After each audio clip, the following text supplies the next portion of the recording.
Саламатсыңарбы достор. Бул Каракол шаары, Кашка Суу кичи району.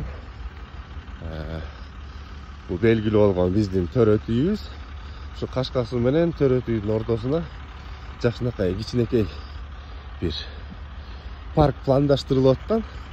Ушул жерди элдер төбөлөбөсүн деп, первичный өсүмдүктөрдү отургузганбыз. Мунун баары дагы доработкаланып, сонун парк жасалат. Ойлогоңуздар, бул окончательный ушул эле өсүмдүктөр өсөт деп. Жок, бул участканы обозначить этип коюш үчүн ушул өсүмдүктөр отургузулган. Анан өткөндө социалдык тармактарда чыккан видеодо элдер айтып жатат, бул жер такыр сугарылбай калган деп.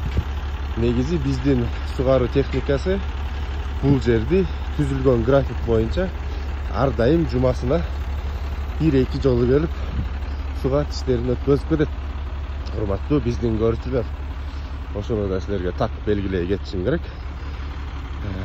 Биздин агрономдор, биздин жумушчулар шаар ичин анализдеп, кайсы участок канчанчы күнү сугарылыш керек деп түзүлгөн график боюнча биздин сугат техникасы иштеп келет.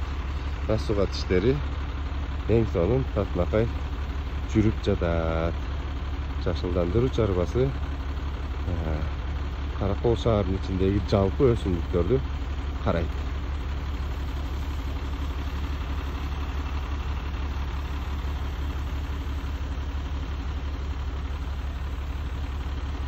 Бардыгыңарга чоң рахмат.